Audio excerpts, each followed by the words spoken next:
Hello everyone, welcome to our channel Chemistry for You.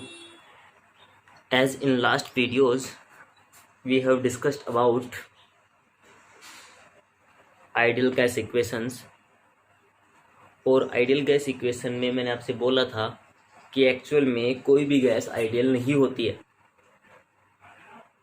ठीक है, real gas को किसी टेम्परेचर प्रेशर पे रख के उसको हम आइडियल गैस बनाते हैं। अभी अपने पास क्या है कि भाई हमें ये पता है कि जो आइडियल गैस इक्वेशन होती है P V is equal to N R T. तो जो P V is equal to N R T जो आपके पास गैस इक्वेशन है उसको जो फॉलो करे, P V is equal to N R T जो आपके पास इक्वेशन आया था आइडियल गैस इक्वेशन, इसको जो भी फॉलो करेगा किसके ऊपर, at all temperature and pressure, तो वो तो आपके पास कौन सी गैस होगी, आइडियल गैस। और जो इसको फॉलो नहीं करेगा that will be real gas. ठीक है, तो वो इसको फॉलो नहीं करेंगे और फॉलो करते भी है तो मैं बता देता हूँ कि लो प्रेशर और हाई टेम्परेचर पे करते हैं। लो प्रेशर और हाई टेम्परेचर पे, यानी कि LPHT से हम इसको याद रखते हैं, LPHT से याद रख लेते हैं। हाई टेम्परेचर लो प्रेशर पे फॉलो करेंगे अगर करेंगे तो, अदरवाइज तो इस इक्वेशन को फॉलो नहीं करेगी रियल गैसें। और मैंने आपके बात बोली कि मैक्सिमम गैसें जो है वो रियल ही होती है। सेकेंड बात, आइडियल गैस इक्वेशन में हमें एक चीज़ जो हम बात इंपॉर्टेंट चीज़ें पढ़ रहे थे वो क्या थे कि आइडियल गैस इक्वेशन में जो मॉलिक्यूल्स होते हैं उनके वॉल्यूम हम नेगलेक्ट कर देते हैं as compare to volume of gas. क्योंकि देखो रीज़न क्या है, आपने बात पढ़ी थी कि आइडियल गैस इक्वेशन का जो हमने आइडियल गैस इक्वेशन में साफ साफ बोला जाता है कि जो गैस के मॉलिक्यूल्स होते हैं उसका जो वॉल्यूम होता है as compare to volume of the gas that can be neglected. जैसे मैंने आपको समझाया था काइनेटिक गैस इक्वेशन में भी, जैसे आपके पास ये गैस के पार्टिकल है, ये तो गैस का वॉल्यूम हो गया क्योंकि आपको पता है गैस का volume is equal to volume of the container, that's it. तो गैस में सारा वॉल्यूम रहता है। अगर इन पार्टिकल सारे इकट्ठा करके मैं इधर रख लेता हूँ तो बहुत कम जगह बचती है, बहुत कम, मतलब गैस के लिए अब आपके पास बहुत कम जगह बची, तो उसको हम नेगलेक्ट कर सकते हैं। और यानी कि आप क्या बोलोगे, गैस का वॉल्यूम जो होता है मोलिक्यूल्स का volume of the molecules of gas is negligible as compare to volume of the, पूरा कंटेनर बोल दे गैस बोल दे, एक ही बात है। यानी ये जो वॉल्यूम ऑफ मोलिक्यूल्स है बहुत कम है एज कम्पेयर टू दिस, बहुत कम होता है छोटे छोटे। रीजन क्या होता है, गैस आइडियल गैस जो पार्टिकल होते हैं बिल्कुल, मतलब आप बोल सकते हो स्मॉल मास के होते हैं, मतलब पॉइंट चार्ज होते हैं, पॉइंट मास के होते हैं। ठीक है भाई। और मॉलिक्यूल्स ऑफ रियल गैस होते हैं वो आपके पास जो होते हैं वो थोड़े बड़े साइज के होते हैं, यानी कि स्फीयर होते हैं, रिजिड स्फीयर होते हैं। तो अब आपको पता भी है जब इनको अगर एक जगह उठा के रखूंगा तो भाई ये तो जगह काफ़ी घेरेंगे, तो इनको तो हम नेगलेक्ट भी नहीं कर सकते।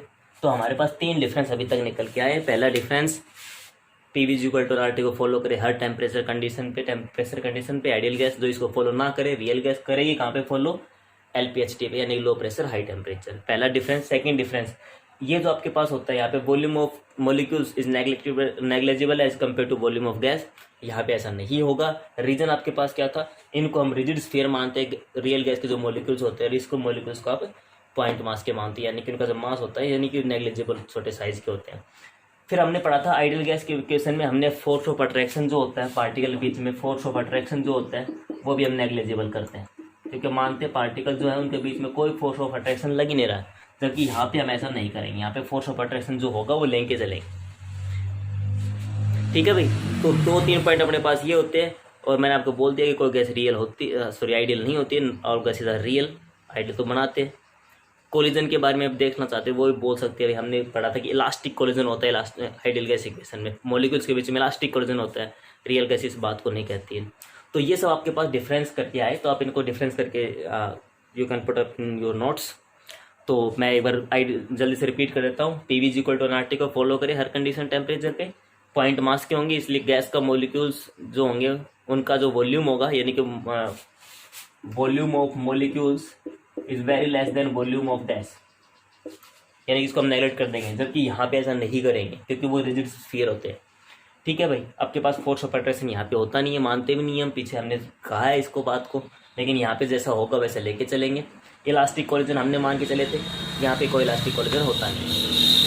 ठीक है भाई। तो ये सब आपके पास इसमें डिफरेंस करके आएंगे। तो अभी क्या करना है कि मैंने आपसे बार बार बोला है कि हमें आइडियल गैस इक्वेशन पढ़ी, अब हमें रियल गैस की तरफ पढ़ना है। तो रियल गैस इक्वेशन भी हम बनाएंगे कैसे बन के आती है वो। सो अगेन आपके पास जो नेक्स्ट इसी के अंदर एक छोटा सा पोर्शन है, that is compressibility factor. Compressibility factor इसको हम जेड से डिनोट करते हैं भैया। तो उससे पहले, इसको पढ़ने से पहले मैं एक आपको चीज़ बताता हूँ। अगर मेरे को एक कांस्टेंट टेम्परेचर के ऊपर मैंने ग्राफ ड्रॉ किया, कांस्टेंट टेम्परेचर के ऊपर आइडियल गैस इक्वेशन होती है PV is equal to NRT. तो जब टी मैंने कांस्टेंट कर लिया, आर तो कांस्टेंट होता है, नंबर ऑफ मोल्स से किसी भी एक गैस के लिए कांस्टेंट ही होंगी, यानी कि आपके पास ये तो ऐसा ही ग्राफ हो गया। ठीक है भाई। अगर इसी चीज़ को अगर अपने को देखना है तो मैंने आइडियल गैस इक्वेशन ली, एक बार रियल गैस इक्वेशन, एक बार आइडियल गैस इक्वेशन का ग्राफ मैंने प्लॉट किया, तो आइडियल गैस की ऐसा ग्राफ प्लॉट हुआ, किसके बीच में, पी और बी के बीच में कांस्टेंट टेम्परेचर की होता है। रियल का प्लॉट किया तो ऐसा आपके पास ग्राफ प्लॉट हुआ। तो यहाँ पे जो देखने वाली बात है वो क्या आपके पास बात है कि एक बार आप यहाँ चलो, ठीक है। यहाँ पे प्रेशर इस साइड प्रेशर बढ़ता है, तो मतलब यहाँ पे प्रेशर कैसा है भाई, हाई प्रेशर है यहाँ पे, और यहाँ हाई प्रेशर पे ही आओ। ये किसका वॉल्यूम है, रियल गैस का वॉल्यूम, वी आर लेता हूँ। ये किसका वॉल्यूम है, आइडियल गैस का। तो किसका ज़्यादा है, आपको पता है इस साइड वॉल्यूम बढ़ रहा है, इस साइड प्रेशर बढ़ रहा है, इस साइड वॉल्यूम बढ़ रहा है, तो किसका ज़्यादा दिख रहा है साफ साफ, यहाँ पे वॉल्यूम रियल गैस का ज़्यादा है आइडियल गैस। ठीक है भाई। यहाँ आओ, यहाँ जब हम आए तो मैं यहाँ से देख लेता हूँ इसकी वैल्यूज़ को, किसी भी एक पॉइंट पे आप देख लेंगे। तो अगर यहाँ पे आपको देखना है तो चलो देख लेते हैं। यहाँ पे जैसे वैल्यू देखेंगे आप, तो जैसे कि किसी भी पॉइंट के अपने ऊपर देखना हो, ठीक है, किसी भी अगर पॉइंट के ऊपर अपने को देखना है इसकी वैल्यूज़ को, तो देखेंगे इसके ऊपर। जैसे मान लो मुझे यहाँ देखना है, तो कोई भी, क्योंकि मैं यहाँ पे प्रेशर लो लेने की कोशिश कर रहा हूँ, प्रेशर हाई है, तो आपको दिख रहा है ये आइडियल का, ये रियल का है, ये आपके पास आइडियल जाके आगे आगे काटेगा मतलब। तो यहाँ से क्या हुआ, be ideal greater than be real है। तो मतलब जब हम आइडियल गैस को, रियल गैस को, किसी भी एक गैस के लिए लेते हैं, कांस्टेंट टेम्परेचर के ऊपर ग्राफ प्लॉट करने की कोशिश करते हैं, तो हमें वहाँ से दो बातें पता चलती है। वो दो बातें क्या है, यहाँ देखो, साथ में मैं शॉर्ट में लिखता हूँ, नोट डाल के अपना लिख लेना। जब हमारे पास हाई प्रेशर था, जब हाई प्रेशर था तो V real greater than V ideal, clear. Second बात, जब हमारे पास लो प्रेशर था नाउ, तो V ideal is greater than V real, clear. ये तो ग्राफ है भाई, ये तो हमारे पास डाटा है, ऐसा नहीं है कि तो भाई मैंने अभी प्लॉट किया है तो आपके पास बुक्स में होता है, आपके पास है। ये तो मतलब हमारे पास फैक्ट है, हमारे पास कैलकुलेशन की वैल्यू हमने पुट कर रखी है। तो हमारे पास भी ideal greater than V real हो गया है। सो इस चीज़ को हम बोलते हैं पॉजिटिव डेविएशन। मतलब ये मैं दिखाने की कोशिश करता हूँ कि आइडियल से रियल तक जाते हैं तो कितना डेविएट होता है। तो ये पॉजिटिव डेविएशन, और ये जो आपके पास होता है नेगेटिव डेविएशन। तो सिंपल सी बात थी, हाई प्रेशर रियल का ज़्यादा हो जाएगा वॉल्यूम, तो उसको हम पॉजिटिव डेविएशन बोलेंगे। लो प्रेशर पे आइडियल ज़्यादा हो जिसको हम नेगेटिव डेविएशन बोलेंगे, क्लियर। अब हम अपने टॉपिक के ऊपर आते हैं, दैट इज कंप्रेसिबिलिटी फैक्टर।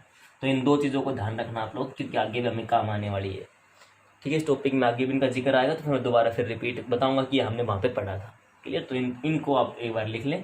तो ये हमारे पास अब टॉपिक आ रहा है compressibility factor. So compressibility factor पे आता है, ये हमने इक्वेशन पढ़ी है, P V is equal to N R T, ठीक है भाई। तो यहाँ पे P V is equal to N R T है, तो ये जो आपके पास होता है, तो इसको मैं यहाँ से एक जेड एक फैक्टर मान लेता हूँ। तो Z is equal to P V upon N R T, Z is compressibility factor, यानी कि हमें पता है पी आर और नहीं तो सब कॉन्स्टेंट है जब किसी गैस के लिए। तो वहाँ पे क्या बदला था, अभी हमने ग्राफ में देखा सिर्फ वॉल्यूम चेंज होकर आ रहा था। तो मैं इसको ऐसे लिखता हूँ, Z V real upon V ideal, ठीक है भाई। V real upon V ideal भी आप लिख सकते हैं। तो अभी हमें देखना है, तो अगर मैं इस इक्वेशन की तरफ चलता हूँ, अगर मेरी तीन बातें मैं लिखवा रहा हूँ, इन तीनों बातें आपके लिए ज़रूरी हो जाएंगी। पहली बात, जेड इज इक्वल टू 1, पहली बात है जेड इज इक्वल टू 1, और जब जेड की वैल्यू 1 हो जाएगी तो आपको साफ साफ दिख रहा है P V is equal to N R T हो जाएगा। आप इक्वेशन में रख के देखो, और दैट इज आइडियल गैस। तो जब जेड की वैल्यू 1 होगी तो वहाँ पे आइडियल गैस तरह बिहेव होगा, वो आइडियल गैस होगी। अगर सेकंड के साथ जेड की वैल्यू इक्वल ना हो तो नहीं होगी, तो इसका मतलब कैसी गैस होगी, वो रियल गैस होगी भाई। सिंपल सी बात, सबको पता है। और रियल गैस अगर होती है तो इसके भाई दो आंसर हो सकते हैं। वो क्या क्या है, या तो Z can be greater than 1 या जेड लेस देन 1, और क्या आंसर हो सकते हैं आप बताओ। इसके अलावा कोई ऑप्शन नहीं बनता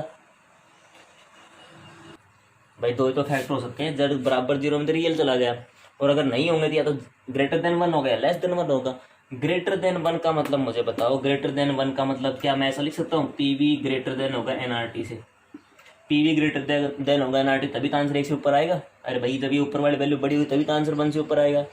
सेकंड बात है, इसको आप क्या लिख सकते हो, क्या हम लिख सकते हैं, ये फॉर्मूले की तरफ देखिए, जेड ग्रेटर देन 1 यानी कि V real greater than V ideal. Answer 1 से ऊपर कब आ सकता है, आपको सबको पता है, जब ये चीज़ बड़ी होगी तब आ सकता है। और ये चीज़ कब आती है आपको पता है, मैंने लिखा भी दिखा था, पॉजिटिव डेविएशन होगा यहाँ पे। सो हमने फर्स्ट केस लिया जेड ग्रेटर देन 1, हमें पता है जेड ग्रेटर देन 1 होगा तब पी वी ग्रेटर देन होगा एनआरटी से, यानी कि वी रियल ग्रेटर देन होगा वी आइडियल से। और इसी टाइप को हमने पीछे ग्राफ में जब मैंने पढ़ाया तो बताया था ये पॉजिटिव डेविएशन होता है। इसका मतलब कैसे होता है, पॉजिटिव डेविएशन। ठीक है भाई, इसका मतलब पॉजिटिव डेविएशन होता है। और पॉजिटिव डेविएशन मतलब रियल गैस ज़्यादा आया था तो पॉजिटिव डेविएशन मैंने बोला था। और पॉजिटिव डेविएशन का मतलब आपके पास जो गैस होगी वो एक्सपेंड होगी, तभी ज़्यादा आएगा। भाई वॉल्यूम ज़्यादा कब आएगा, जब गैस एक्सपेंड होगी। तो इसका मतलब यहाँ पे गैस एक्सपेंड होगी, और गैस एक्सपेंड होगी यहाँ पे मतलब यहाँ पे फोर्स ऑफ अट्रैक्शन हो गया, रिपल्सन होगा। आपको पता है जो चीज़ एक्सपेंड होगी तो रिपल्सन होगा, आप एक्सपेंड में चीज़ जुड़ेंगी। तो इन सब बातों का एक ही मतलब है। ठीक है, जेड ग्रेटर देन 1 मतलब P V greater than NRT, मतलब ये तो आपके पास एक ही तो बात है, यहीं से लेके आए फॉर्मूला। भाई इसको ग्रेटर देन 1 करना है, ऑप्शन क्या है, इसको बड़ा रखो या फिर ये बड़ा है, तभी तो जेड ग्रेटर देन 1 आएगा। इसका मतलब पॉजिटिव डेविएशन होता है। और पॉजिटिव डेविएशन मतलब रियल वॉल्यूम ज़्यादा आ रहा है। वॉल्यूम कब ज़्यादा आता है, जब एक्सपेंड होती है गैस फैलती है, और एक्सपेंड कम होगी जब यहाँ पे रिपल्सिव फोर्सेज डोमिनेट करेंगे। सेकंड बात, इसको उल्टा कर लेते हैं भाई, जेड लेस देन 1 चाहिए। जेड लेस देन 1 कब होगा, जब P V less than NRT होगा, यानी कि V R less than V I होगा। सही बात है सारी। यानी कि हम बोल सकते हैं इसको हम नेगेटिव डेविएशन पीछे बोल के आए। नेगेटिव डेविएशन मतलब जो गैस होगी वो कॉन्ट्रैक्ट होगी, आप इसको वर्ड में बोल सकते हैं। गैस जो होगी वो कॉन्ट्रैक्ट होगी, यानी इसका वॉल्यूम कॉन्ट्रैक्ट होगी, यानी कि छोटी होगी। इसका मतलब वहाँ पे अट्रैक्टिव फोर्स डोमिनेट करेंगे। ठीक है भाई, आप बोल सकते हैं वहाँ पे गैस कॉन्ट्रैक्ट होगी, या फिर इससे भी अच्छा वर्ड बोलना था आप कंप्रेस बोल सकते हो। क्लियर हुआ, Z less than 1 P V less than R T B less than B I, यानी नेगेटिव डेविएशन, यानी कि गैस जो होगी आपके पास कंप्रेस होगी, यानी कि अट्रैक्टिव फोर्स डोमिनेट करेंगे। तो दिख रहा है आपको क्या क्या डिफरेंस आ रहा है जेड लेस देन और ग्रेटर देन। तो कई बार क्वेश्चन आता है, ये बहुत बार एग्जाम में क्वेश्चन आता है, ऑप्शन टाइप क्वेश्चन में बन जाता है कि लेस देन 1 होगी तो कौन से 3-4 फैक्टर लिखे जिसमें 3 गलत होंगे, एक सही हो गया, कुछ भी लिख सकता हो, आपकी मर्जी है। 3 जो छोटी छोटी चीज़ें इनको ध्यान रखो, इन्हीं के ऊपर चलना हमें। रियल गैस क्वेश्चन जाएंगे तो इन्हीं की बात हो जिक्र करेंगे हमें आगे चल के। ठीक है, that is compressibility factor, Z greater than 1, Z less than 1, Z is equal to 1। तो क्या क्या आपके पास वहाँ पे पॉसिबिलिटीज, या गैस कंप्रेस होगी या कॉन्ट्रैक्ट होगी या रिपल्सिव होगी, कौन से फोर्स डोमिनेट करेंगे, अट्रैक्शन होगा, रिपल्सन होगा, गैस कंप्रेस होगी, एक्सपेंड होगी, कौन सा टाइप का डेविएशन आएगा, कब आइडियल कब रियल तरह बिहेव करती है। तो ये हमारे पास था भाई आपके पास कंप्रेसिबिलिटी फैक्टर। चलो इसके ऊपर ऐसे कुछ खास न्यूमेरिकल तो है नहीं, कुछ भी किताब में देने रखे बाकायदा। चलो एक हम ऐसे बोल देते हैं कि at S T P volume of a gas molecule 1 mole of gas molecule. ठीक है, वॉल्यूम ऑफ 1 लीटर ले लेते हैं। चलो आपके पास कोई गैस है जिसके 1 मोल ऑफ गैस के मोलिक्यूल का जो अपने वॉल्यूम एसटीपी पे आपके पास है वो इतना ले रखा है, नेचर आपको बताना है। तो क्वेश्चन आपको समझ में आ गया होगा, एक बार खुद करने की कोशिश करें। मैं बोल रहा हूँ एसटीपी पे एक 1 मोल ऑफ गैस मोलिक्यूल का जो वॉल्यूम आपके पास है दैट इज 25 लीटर। आपको नेचर बताना है, आपको फोर्स बताना किस टाइप का है। तो भाई आपको जो वॉल्यूम दे रखा है एसटीपी पे रियल गैस का वो 25 लीटर दे रखा है। और अगर आपने फर्स्ट यूनिट में मोल कॉन्सेप्ट पढ़ा है तो वहाँ पे साफ साफ लिखा है 1 mole of gas is equal to 22.4 litre. पढ़ा है ना, 1 मोल ऑफ गैस का वॉल्यूम कितना होता है 22.4 लीटर। तो ये आपको चीज़ पता है, आंसर कितना आएगा, जेड की वैल्यू है V real upon V ideal, answer कितना आएगा, जेड से ग्रेटर देन 1 आएगा। अरे ये ऊपर वाली चीज़ बड़ी है भाई, जेड ग्रेटर देन 1 मतलब V real greater than V ideal, मतलब वहाँ पे गैस एक्सपेंड होगी, यानी कि वहाँ पे पॉजिटिव डेविएशन दिखेगा। ठीक है भाई, और फोर्स ऑफ अट्रैक्शन आपने रिपल्सिव, जब गैस एक्सपेंड हो रही है तो रिपल्सिव आपके पास फोर्स ऑफ अट्रैक्शन हो जाएंगे। तो वो सब आपके पास बातें होंगी। तो रियल गैस इक्वेशन में एक्सपेंशन आपके पास हो रहा है V R real greater than V ideal. तो वो सब आपको यहाँ से जेड की वैल्यू से पता करना है। कोई बेसिक न्यूमेरिकल तो है नहीं इसके ऊपर, बाकी सिर्फ जस्ट वो 2 बातें थी, उनको अगर ध्यान रखोगे तो क्वेश्चन इसके ऊपर हो जाएंगे। आपको जेड के बारे में बताना, Z greater than less than हो या इक्वल टू 1 है तो क्या क्या पॉसिबिलिटीज आपके पास निकल के आती है। सो जो हम पढ़ रहे कंप्रेसिबिलिटी फैक्टर, उसको अगर हम ग्राफ प्लॉट करें पी के साथ कांस्टेंट टेम्परेचर के ऊपर। तो जेड का ग्राफ पी के साथ कांस्टेंट टेम्परेचर मैंने ले रखा है यहाँ पे।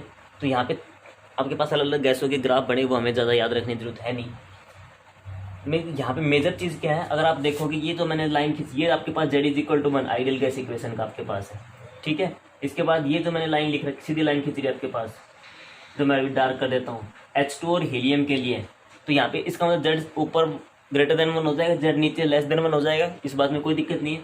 यानी कि मैं पहली बात यहाँ पे क्या पूछता हूँ, H2 और जो हीलियम है वो हमेशा ऑलवेज शोज कैसा डेविएशन है भाई, पॉजिटिव डेविएशन, यानी कि उनका जेड हमेशा ग्रेटर देन 1 होगा, दिख रहा है। जबकि नीचे देखो ऑल अदर गैसेस, बाकी मैंने तीनों का ग्राफ बनाया, N2 का दिख रहा आपको, ये दिख रहा, ये O2 का है, ये CO2 का है, और गैस लिस्ट है। तो बाकी जो भी गैसें हैं, ऑल अदर गैसेज जो आपके पास होंगी वो आपके पास नेगेटिव और पॉजिटिव दोनों टाइप के डेविएशन दिखाएंगे। वो कैसे, आप यहाँ देखो जेड लेस देन 1 होगा, तो जेड लेस देन 1 है, कब है ये टेम्परेचर, यहाँ पे पी कितना है, देखो पी कितना है, यहाँ पे कितना है, या फिर यहाँ ज़्यादा होगा, आपको पता है। तो लो प्रेशर पे ऐसा है, तो जब अपने पास प्रेशर लो है, देखो यहाँ तक, तो जेड की वैल्यू लेस देन 1 है। और जब आपके पास प्रेशर हाई हुआ, देखो प्रेशर हाई साइड बढ़ रहा है, तो आपके पास जेड ऊपर जा रहा है, तो जेड ग्रेटर देन 1 हो गया। यानी कि आप क्या बोल सकते हो, जब प्रेशर लो था तो नेगेटिव डेविएशन था, अब यहाँ पे पॉजिटिव डेविएशन। बाकी अदर गैसेस के लिए, फॉर अदर गैसेस, तो H2 और हीलियम 2 तो परमानेंट पॉजिटिव डेविएशन दिखाती है, इसीलिए इन दोनों गैस को हम लिक्विफाई नहीं कर पाते। बाकी हम बाद में जिक्र करेंगे इस चीज़ का। और अगर बाकी जो गैस है वो पॉजिटिव नेगेटिव दोनों दिखाएंगे। लो प्रेशर जो के पास होगा तो जेड इज लेस देन 1, यानी कि नेगेटिव डेविएशन। प्रेशर जैसे हाई करेंगे तो आपके पास जेड की वैल्यू बढ़ रही है, देख रहे हो आप, या जेड लेस देन 1 है, फिर बढ़ गया, जेड ग्रेटर देन 1 हो गया, तो आपके पास ये पॉजिटिव डेविएशन को शो कर रहा है, ठीक है भाई। तो ये आपके पास टॉपिक रहेगा। इसके बाद में एक क्वेश्चन आपको दे देता हूँ, आप ट्राई करना खुद से, बहुत सिंपल है। मान लेते हैं APC मेरे पास CD 4 गैसें हैं, ठीक है। इसका जो कंप्रेसिबिलिटी फैक्टर है वो 1.4 है, इसका 1.8 है, इसका 1.6 है, इसका 1.4 है, कुछ भी मान लो आपकी तरफ, मतलब अलग लिख लेना कुछ भी। आपको इनको अरेंज करना है, और अरेंज करना है पहला केस और सेकंड केस। पहला केस आपके पास है, पहले इनको अरेंज करना है कि डेविएशन के आधार पे, इंक्रीजिंग ऑर्डर ऑफ डेविएशन, भाई कौन ज़्यादा डेविएट हो रही है, क्योंकि जेड इज इक्वल टू 1 तो आइडियल है, तो आइडियल ज़्यादा कौन डेविएट हो रहा है, नेगेटिव पॉजिटिव नहीं पूछा इसने, सिर्फ डेविएट पूछा, ज़्यादा डेविएट कौन हो रहा है। जैसे अभी देखें तो भाई देखो यहाँ से कितना डेविएट हो रहा है, सिर्फ 0.4 डेविएट हो रही है, ये 0.2 डेविएट हो रही है, ये 0.6 डेविएट हो रही है, ये भी 0.6, तो ज़्यादा डेविएट कौन सी होंगी, COD बराबर डेविएट होंगी। वो अलग बात है, नेगेटिव में डेविएट होगी, पॉजिटिव में डेविएट होगी, उसने कहा तो नहीं पॉजिटिव नेगेटिव डेविएट कौन सा हो रहा है। हाँ ये जरूर पता हमें, ये दोनों पॉजिटिव डेविएशन, ये नेगेटिव डेविएशन है, लेकिन उसने पूछा नहीं। सेकंड बात उसने पूछी आपके पास इस क्वेश्चन में, जो सेकंड बात है वो आपके पास है फोर्स ऑफ अट्रैक्शन के आधार पर इनको बताना है। अब आपको पता होना चाहिए अट्रैक्टिव फोर्स कहाँ आती है, इसलिए मैं कहता हूँ तीनों जो चारों पांचों बातें मैंने लिखी थी वो जरूरी थी। अट्रैक्टिव फोर्स कहाँ आती है आपको पता होना चाहिए। जब हमारे पास case Z is less than 1 है तब अट्रैक्टिव फोर्स आई थी, ठीक है। तो वो चीज़ होता है, इनको आप अरेंज करना भी सीख लो, ठीक है भाई। तो ये क्वेश्चन ट्राई करना, सिंपल है, बेसिक आपके पास क्वेश्चन का है। तो अभी हमारे पास जो नेक्स्ट है वो उसकी तरफ हम चलते हैं, बाकी इसको ट्राई करके देखना। तो यहाँ से देखो ये इंपॉर्टेंट टॉपिक मैं आपको बता देता हूँ, ideal gas equation, ideal real gas में डिफरेंस, कंप्रेसिबिलिटी फैक्टर और रियल गैस इक्वेशन। आपको जेई मेंस, जेई या फिर नीट में पक्का यहाँ से क्वेश्चन मिलने वाला है, एक क्वेश्चन हमेशा आता है, तो होप्स आगे आता ही रहेगा वो। तो इन क्वेश्चन थोड़ा बारीकी से समझने की कोशिश करो।